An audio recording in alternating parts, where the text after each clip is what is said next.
today we are going to talk about head procedures, and we're going to specify that by talking about the sinuses.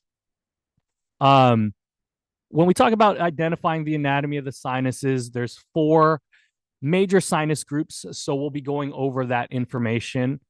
The x-ray procedures themselves, we're going to go over. So we're going to discuss the routine projections that you're going to see for a sinus radiograph series. Okay. And then we're going to analyze two pathologies, very, very simple pathologies that are common to this area. All right. And so we're going to go ahead and just delve right in. And so, like I said, there's four pieces of anatomy that we're going to cover within the sinuses. We're going to cover the frontal sinus, the sphenoid sinus, the ethmoid sinus, and the maxillary sinus. So that's what we're going to do right here. As you can see in this this slide, we have kind of the core structure. So we're going to talk about anatomy first, positioning and procedures, pathology, and then just have a brief conclusion at the end. All right.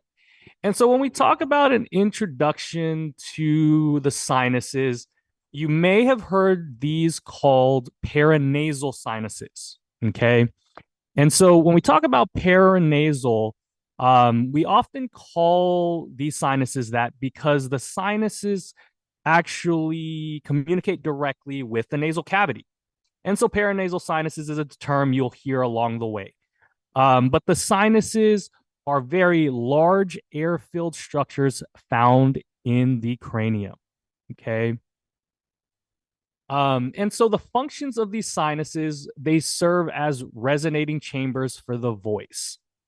They also decrease the weight of the skull by containing air within them. They help to warm and moisten the air that you breathe in, and they act as trauma shock absorbers. Okay. And so, when you consider these functions, serving as a resonating chamber for the voice, just think about when, you think you have like those clogged sinuses, or when you think, your nose is stuffy, your voice seems to change. And so, that basically showcases that, it does have an effect on your voice because it serves as those resonating chambers that we use. Now, when we talk about sinuses, one of the things that we must consider is that, your paranasal sinuses develop throughout your lifetime.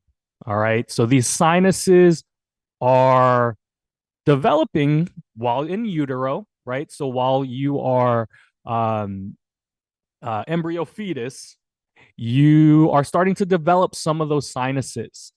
And so there's some of those sinuses are developed at birth. And so some of them, like the maxillary and ethmoid sinuses, which we'll go over, are found at birth. At around age 6 or 7, I believe, we start to see the frontal and the sphenoid sinuses start developing. And then we start to get full development of the sinuses during, our teenage years. And that's why, we start to see that we start to get sinuses and, sinus pathologies or affections, as we grow up, right? Because our sinuses are starting to get fully developed. Now, here's just the slide of the anatomy that we are going to discuss in this first portion of the lecture. And so we have the frontal sinuses that we'll discuss, sphenoid, ethmoid, and maxillary. And so there's a lot of information for these next couple of slides, just so we can get a feel for that. And so the first one we'll start with is the frontal sinus. All right. So the frontal sinus itself is located between the inner and outer tables of the skull. Okay. So when you look at skull radiographs, you can actually see those tables there. These frontal sinuses are typically found posterior to the radiographic landmark that we're used to, which is the glabella. Okay. And they rarely become aerated before age 6. Like I discussed, these sinuses are developing, right? And so, rarely before age 6, you'll see them fully developed. One of the interesting things that we note about frontal sinuses is they are rarely symmetrical. So when you think about it in your practice, even though we don't do that many sinus x-rays nowadays, if you were to do a sinus x-ray or any head procedure and you were to look at the sinuses found in the frontal sinus area, you'll notice that they're rarely symmetrical. They're rarely the same size. You'll see one that may be very large and another very small, or vice versa on the other side. And so they're rarely symmetrical. That's one of like the distinguishing factors that you can see when you discuss the frontal sinuses. Okay. Um, and there's typically two frontal sinuses, right? They're divided by a septum. And so, there's two of them. Sometimes the frontal sinus, the septum, I should say, is not present at all. So you may see that. But again, varying size and shape that we see with that frontal sinus area. Another small note, generally the frontal sinus that we see is going to be larger in men than women. All right, so our sphenoid sinus. So this sphenoid sinus is located in the body of the sphenoid bone, right? Directly below that bony structure called the sella turcica. Okay, and so we see it here in this nice graphic. And this sphenoid sinus is usually one or two sinuses or sinus-filled cavities. And when we see some pathology in that area, typically we would note air fluid levels in the sphenoid sinus. So if we see that, things such as sphenoid effusion occurs, and with that, that basically indicates, potentially that blood or cerebrospinal fluid, right, because it's close to the brain, may be leaking into that sinus area. And so when you consider that, that can be proof that there may be some type of fracture or injury to that brainy tissue in that area. Okay. The ethmoid sinuses. So the ethmoid sinuses themselves, they're located in the lateral masses of the ethmoid bone. And so you can see this, like I said, the diagram here is very, very nice. And so the ethmoid sinuses themselves are comprised of many groups, and they're made up of many air cells, but they're all interconnected.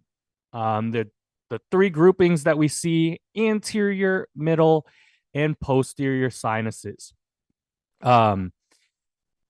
When we look at it, ethmoid sinuses appear to fill the orbit when we visualize on some of the radiographs. They're also centrally located, so we can see them there. But those are the ethmoid sinuses, just like they appear in this picture. And then the maxillary sinus. So the maxillary sinus, typically they are the largest of the sinus groups of the four different types. And these maxillary sinuses are typically symmetrical, right? They're going to be on both sides of the maxilla, right? So one's going to be on the right maxilla, the other's going to be on the left. And they're located in that body portion of the maxilla. Okay. And so what these do, they connect to the nasal cavity at the middle nasal meatus and allow for that infrastructure to communicate. One of the things that you should notice when we talk about this is that all of these sinuses are pretty much named for the bone that they're housed in, right? And so, the frontal sinus is going to be housed in the frontal bone, the ethmoid sinus in the ethmoid bone area, maxillary sinus in the maxillary area, and the sphenoid in the sphenoid bone itself. Okay. And so, when we look at that, this diagram here, we can start to see where these sinuses are kind of located. It's a pretty good diagram we were able to get here. And you can see how like the sphenoid sinus is the most posterior of these. And so when you consider that, you have to realize when we start to position and we start to um, take radiographs of the sinuses, we have to be mindful of where these sinuses are. We have to be mindful that our collimated field has to be open to at least the sphenoid sinus, right? So, if there's any structures here that we can develop, like, or not develop, but use, such as the EAM, to indicate where we need to have our collimated border, we have to use those so that we can make sure we include all the sinuses possible. Okay. But this diagram showcases all of the sinuses, where their location would be relative from a frontal view and a lateral view here. All right. All right, so we're going to delve into the positioning and procedures portion after just reviewing just some brief anatomy on those areas. And so the first thing we're going to touch on is going to be positioning information. We're going to describe certain conditions that we can perform sinuses at. We're going to describe things to be mindful for when we are positioning these patients, because all of that's important. So that's what we're going to talk about first before we get into the actual positioning and the procedures portion. All right, great.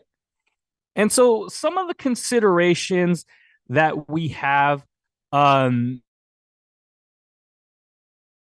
is that when we are doing sinus radiographs, there must be a horizontal beam. Okay, that's one of the major factors that you will hear any place say, is that it has to be a horizontal beam. The reason being is we want to be able to demonstrate those air fluid levels, right? So, if a patient is exhibiting any symptoms of sinus problems, there may be some inflammation or some effusion of the sinuses. So they want to be able to visualize that air fluid level. And so the only way we can do that adequately and accurately is by utilizing a horizontal beam. So that's why you see this radiographer here positioning a patient with that patient at the upright bucky, with them erect. So that's what you typically see with sinus x-rays. You typically see them performed upright, okay, so that we can see those pathological indications that we're looking for.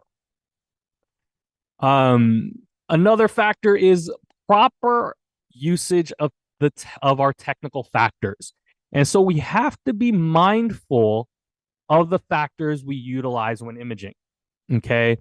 If your exposure factors are not correct, there may be potential that we either simulate a pathology if we underexpose it, or if we overexpose it, we can diminish those pathologies from being evident. And so utilizing the correct amount of KVP and the correct amount of MAS is vital for showcasing what we need to see and what the radiologist needs to see for these projections. There's not really a standardized techniques that we can provide in terms of mass and whatnot, just because all of our systems are different, right? Everybody works on different pieces of equipment. You might work on a Shimatsu system, a Philips system, a GE system, Carestream, Samsung is even having radiographic equipment. And so all of these pieces of equipment have varying exposure factors that work for those systems. And so it's just something that we have to be mindful for, even moving jobs or moving clinical sites as students, right? We have to be mindful that a technique that works in one place may not work in another, okay? And it's very vital, again, with these sinus projections. Before we move on, one of the other things I really want to touch on, just because it's important, is when we're doing these sinus x-rays, and I'm going to just precursor a little bit, is we want to establish our patient's ability to follow our commands. All right. Uh, Sometimes, we might be getting these projections and our patient may not be the best with them standing. Okay. And so, that poses some concern for us because we don't want to leave a patient standing if they may fall. And so, you really want to assess your patient when you're getting them up to these buckies, the upright buckies. And so, what you want to do is, if you feel like this patient can't fully stand on their own, have a seat for them. Okay. Have a chair, have a stool that they can sit on, but still be upright, right? To still get those air fluid levels. So, it's a very, very important thing that I forgot to mention before, but it's very important for our patient safety. All right. And so positioning lines. So positioning lines are always important. There are various positioning lines, right? One of the activities I use in my classes when I taught skull procedures was to get a foam head, have them label the lines so that they could just generally see those lines in a 3D model. And so these are the positioning lines that we see, right? So the acanthomeatal line, the AML, is going to draw a line from the external auditory or acoustic meatus, EAM, right, to the acanthion, right? And so when you look at all of these names and their naming convention, they are just basically named for the parts that they connect, right? Or the line that they draw along. And so our AML's there, right? Right here. The lips meatal line. So we're going to, again, use the EAM, which is pretty much the standard point for these positioning lines, to the lips. The mento-meatal line, which is going to be EAM to the mentum of the mandible. So we'll see those. The glabello meatal line. So meatus to the glabella, right? And then the orbitomeatal line, which is the OML that we are seeing here, okay? And then right below it, the infraorbital meatal line.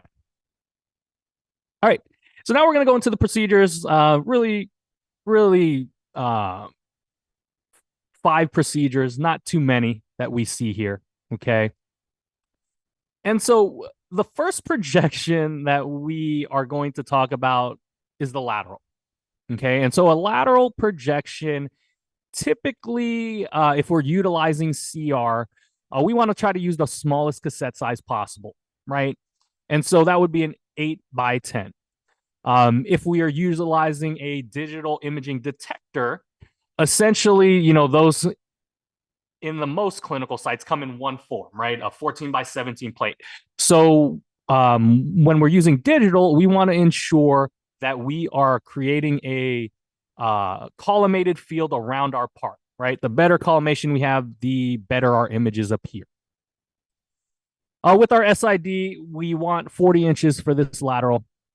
The KVP itself, 65 to 75. Again, that will vary depending on the equipment you use. When we talk about the central ray, though, remember, this has to be a perpendicular or horizontal central ray, okay? And so it needs to be a horizontal beam. Can't stress it enough with sinuses. It's one of the things my students always tend to forget, right, when they're doing these types of procedures for sinuses. Remember, it is a horizontal beam that you have to consider. As far as our actual centering point, we are going to center this procedure at a point that's midway between the outer canthus of the eye and the EAM. And so, the reason why there's not a definite point is because everybody's face is different, right? There's so many different facial sizes that we may have to vary. Okay. Um, as far as the position criteria, we typically do this at the wall bucky with the head in a true lateral position. The side of interest should be the closest to the IR. So meaning if your patient is complaining of right-sided sinus pain or right-sided pain, the right side would be the closest to the board. Okay. We align the MSP parallel to the IR and the interpupillary line, which is the line between the eyes, perpendicular to the IR. The MSP is going to be parallel to the IR. And then the last thing that we do to ensure we get everything in line is to flex the head to align that IOML infraorbital meatal line perpendicular to the front end of the IR. All right, evaluation criteria. So these are just primary factors that we're looking for, and they follow any skull structure for a lateral. We are evaluating the same criteria for rotation. We're going to look for, anterior, posterior displacement of those superimposed structures. And so things that we look for are going to be the orbital roofs, EAMs if they're visible, mandibular rami, okay? With tilt, we are looking for superior and inferior displacement. So that means one of these orbital roofs will be up here, the other will be down here. So we're looking for that factor as well. Proper exposure factors, remember, our technical factors have to be adequate, all right? And we have to be able to visualize those sinuses. Sharp bony margins, essentially that just means that all of our bony portions here are sharp to indicate that there's no motion. And then with sinuses, we want to collimate to the area of interest. Our x-rays will be better when we do so. Now, the PA axial Caldwell. This one, the image receptor size is the same, SID the same, KVP the same. We have the same horizontal CR. Essentially, what we have to do with this patient is typically with a skull procedure, we would angle our tube. But we can't angle our tube because we need to have a horizontal beam, okay? And so what we do is we adjust the head to place the OML, the orbital meatal line, for 15 degrees from horizontal, right? If the wall bucky permits, you might have a bucky that's able to tilt. If you can, tilt the bucky for 15 degrees instead, okay, to make the OML perpendicular to the bucky, all right? But as our centering point, we're going to center the CR to exit at the nasion. We want to make sure we align our mid-sagittal plane perpendicular to the imaging surface to ensure no rotation or tilt, okay? And so when we look at this, here is our projection, a nice radiograph that we were able to acquire, very well collimated, okay? But rotation, we're looking for equal distances from the lateral orbital margin to the lateral edge of the cranium. What that means is with rotation, we're looking to make sure the right and left structures are symmetrical. And so when you're looking at this, these look pretty symmetrical. This orbit and this orbit looks symmetrical, okay? When we look at correct alignment of the OML, so as we tilt the OML, the petrous ridges will project in different areas of the orbit and in different areas of the radiograph. With the PA axial Caldwell, the OML will project the petrous ridges into the lower third of the orbit, okay? Proper exposure factors, the frontal and ethmoid sinuses should be visualized sufficiently. So we're seeing the frontal sinus here. Here's those ethmoids. Like we said before, they kind of look like they are encroaching in portions of the orbit. You can see it here, okay? Sharp bony margins, that's going to be for all of them, right? We want to make sure our part is not in motion, right? So those sharp, crisp outlines of the bony margin are evident. And then this one, again, great collimation collimated to the area of interest. Now, when we talk about the waters, I'm not going to go over the image receptor size, SID, KVP. All of those, for the most part, stay the same, other than the KVP here increases slightly. The central ray, horizontal CR, right? Perpendicular to the eye, just like all the rest of the skull procedures. With this one, we're going to center to the exit at the acanthion, all right? How we're going to get this patient positioned is we are going to place them at the wall bucky. They're going to place their chin on the imaging surface to start. Okay, to start, we're going to just say, sir, ma'am, place your chin right here on our board, right? And when we do that, then we can kind of adjust. We're going to adjust to extend that mental meatal line perpendicular to the IR. And when we do that, typically the OML forms a 37-degree angle with the image receptor. And then we align the mid-sagittal plane perpendicular to the imaging surface. And so when we look at this, our Waters view that we see here, the no rotation or no tilt is the same as the other projection, the axial Caldwell. Or I should just say Caldwell because it's not really axial. But as you can see, the orbits look symmetrical, right? Our bony nasal septum, which is a midline structure for most people, is in the center of the film. So those are the things you can kind of look for rotation. Now, again, remember how I said the OML will change varied on where we are placing that in regard to the board. And so when we do our mental meatal line, right, when we place that perpendicular to the board, the OML forms a 37-degree angle. And so when that happens, what we tend to see is the petrous ridges, which you can see here, right, here, are projected below the maxillary sinus. The maxillary sinus is one of the major criteria we are looking for in this Waters method, is to see that. Okay. Sharp bony margins for no motion, and then collimating to the area of interest. For this radiograph, we probably could have collimated, but the position is shown.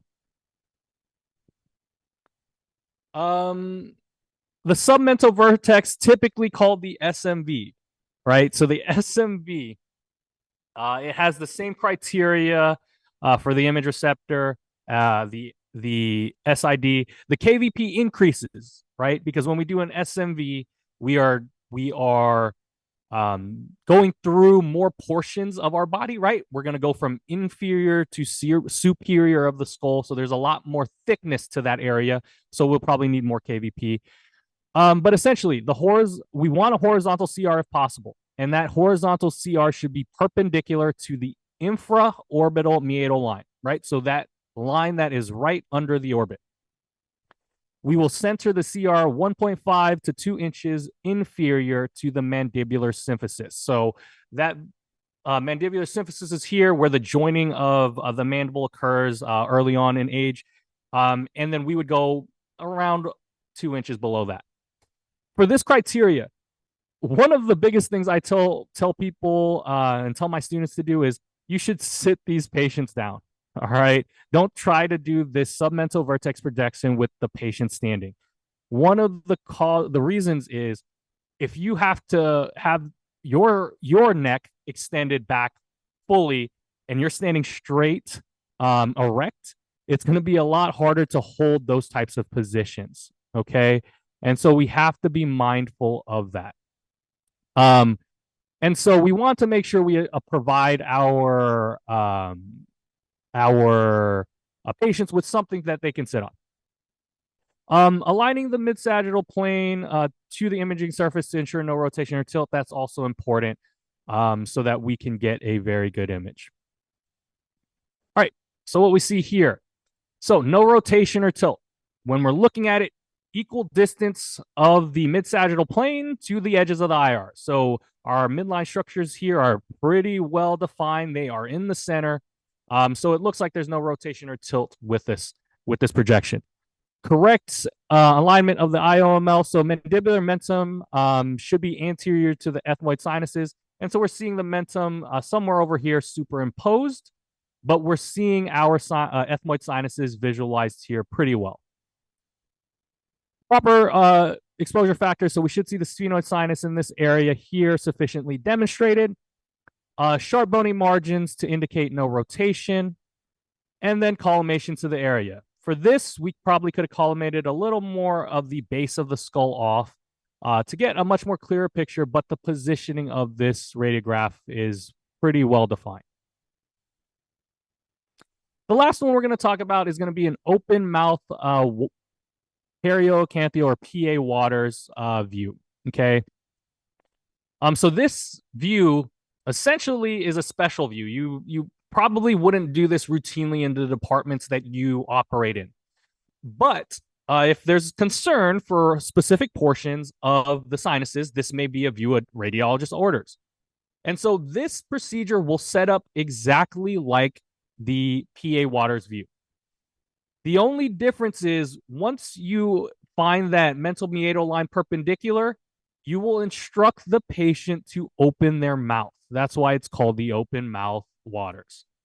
The MML will no longer be perpendicular when you do that, but we will visualize the sphenoid sinus through the open mouth. And so that's one of the major components that we have to account for when a doctor orders this radiograph. He or she may be concerned with something, with the skull being fractured or whatnot. And so, again, no rotation or tilt, equal distances from MSP to the lateral edges. We position properly to visualize the sphenoid sinus. You can see them here, projected through the open mouth. Okay. Sharp bony margins and collimated to the area of interest. So those are all the important parts for this radiograph. The last portion of our webinar, we're just going to dive into two pathologies that are specific to this area. Okay. We're going to dive into sinusitis and deviated nasal septums. When we look at sinusitis, an older term, right, you may hear is rhinosinusitis. Okay. Because typically when we see sinusitis occurring, it's not just a infection of the sinuses. So the sinuses, if we remember from the anatomy portion, is they communicate with the nasal cavity. And so by doing so, typically if the sinuses are infected, some of the nasal cavities will also be infected or inflamed as well. And so that's why you might hear sinusitis called rhinositis when you are looking at an order or if you yourself gets diagnosed with it. Okay. And again, sinusitis, any itis is, that root, or I guess it's the suffix there, the itis portion is going to be a inflammation. And so simply put, this is an inflammation of the sinuses. And typically that's when, bacteria or infection, allergies is another thing, are present within patients that they'll develop this sinusitis. The sinuses, are a interconnected area with the nasal cavity and themselves. And sometimes it's so inflamed that it blocks portions of places and, fluid starts to collect. Okay. And so that's what inflames those sinus tissues. I know that, I get sinusitis all the time here in Houston. We, have so much different pollen or tree stuff that goes on here that, every so often I'll get sinusitis, have to go to the doctor, and they'll diagnose me with sinusitis because my sinuses get inflamed due to just, something out in our natural environment.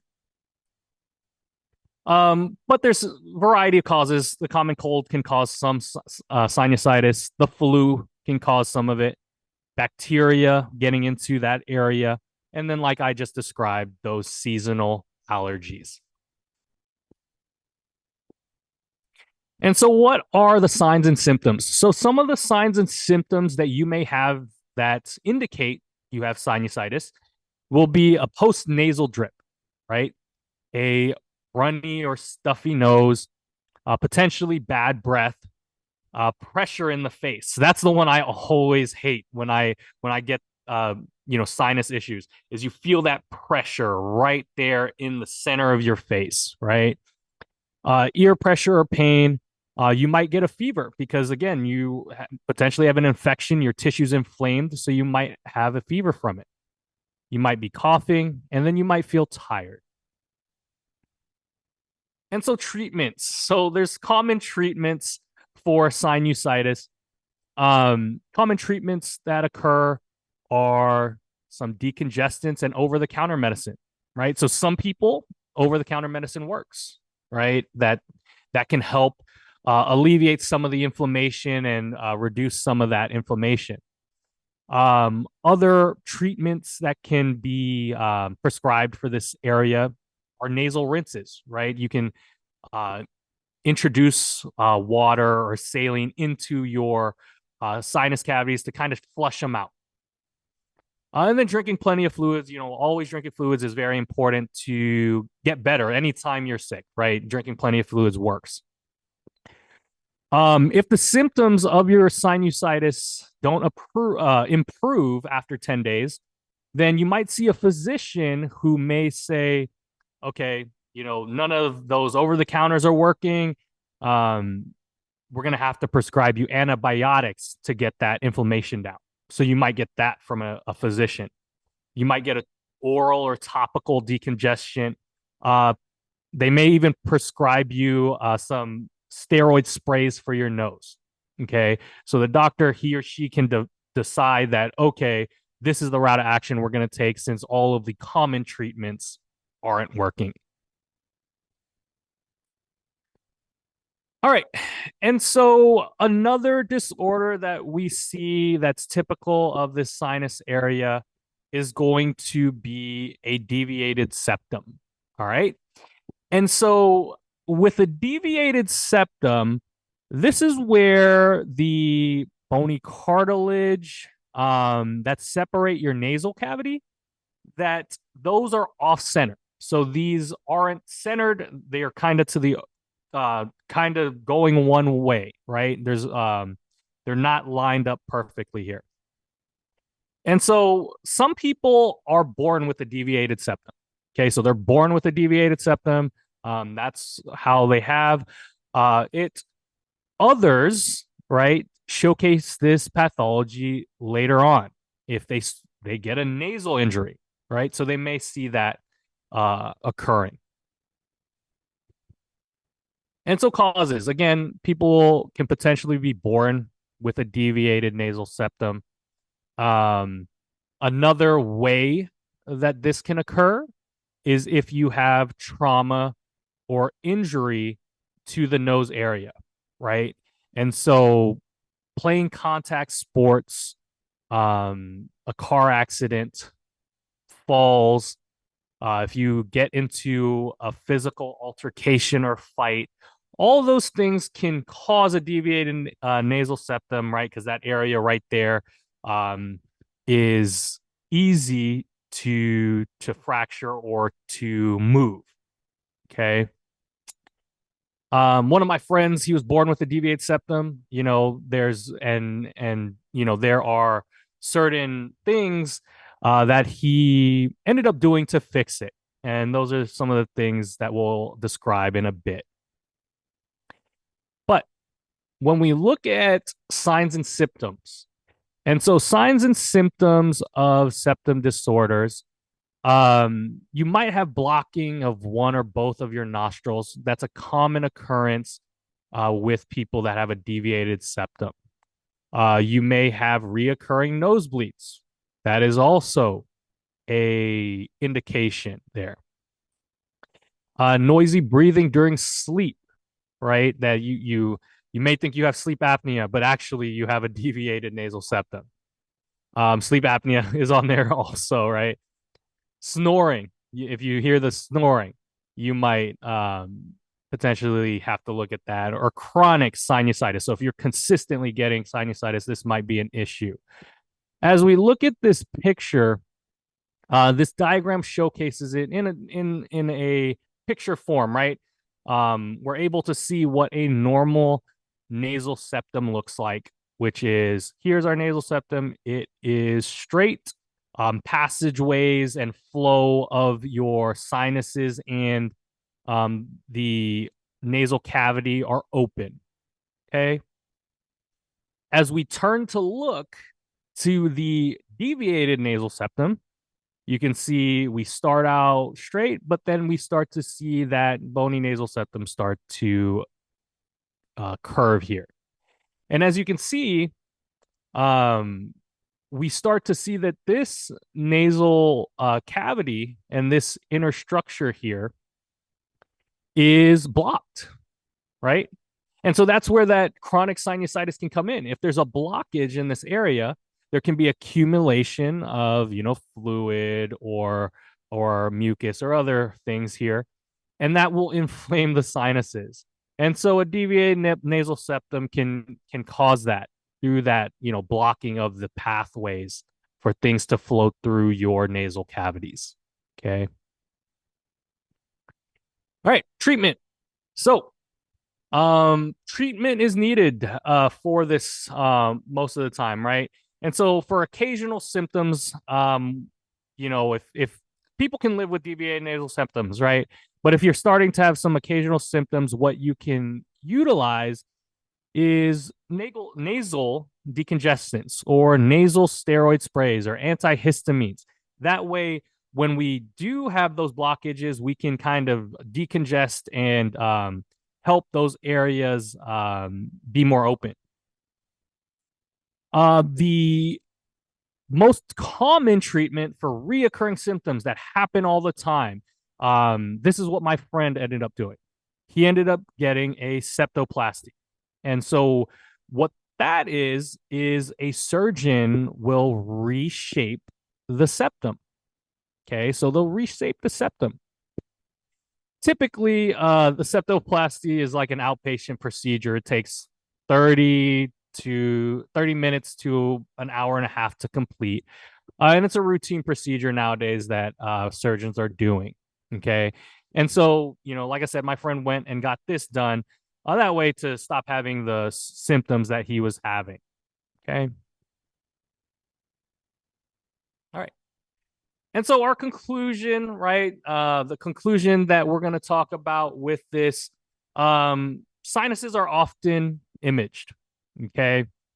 A lot of times, CT has taken over certain functions of head X-rays, but we're starting to see a reemergence of skull X-rays being ordered. And sinuses definitely can be one of those ordered procedures. Okay. And they're common for adults, they're common for children. We are affiliated here in Houston with one of our local children's hospital, and our students tend to get sinus X-rays all the time, right? When we discuss anatomy, we have to realize that each specific sinus has its own and specific and unique anatomy and specific and unique features. So there's a variety of differences between those pieces of anatomy that we should account for. Again, with the projections of the sinuses, things we have to take into consideration is, there's varying centering points for the procedures, but ultimately a majority of the major factors stay the same, right? We're going to use the same cassette size. We'll need to have a horizontal beam for our projections. We want to have these patients done upright if at all possible, right? And, all those things are commonplace. And then the evaluation criteria is commonplace too. We want to make sure there's symmetry when we're looking for rotation. We want to look for superimposition of structures when we're looking for rotation and tilt. And so a lot of the things when we're looking at the radiograph to see if it's a good X-ray is that, they stay pretty similar in what we're looking for. And lastly, the pathological conditions we discussed, those things, just two common procedures, or I should say pathologies that are important. And that could be a route for getting, sinus X-ray series performed. So we should be mindful that those are the things that we can see may cause a sinus series to be ordered by an ordering physician.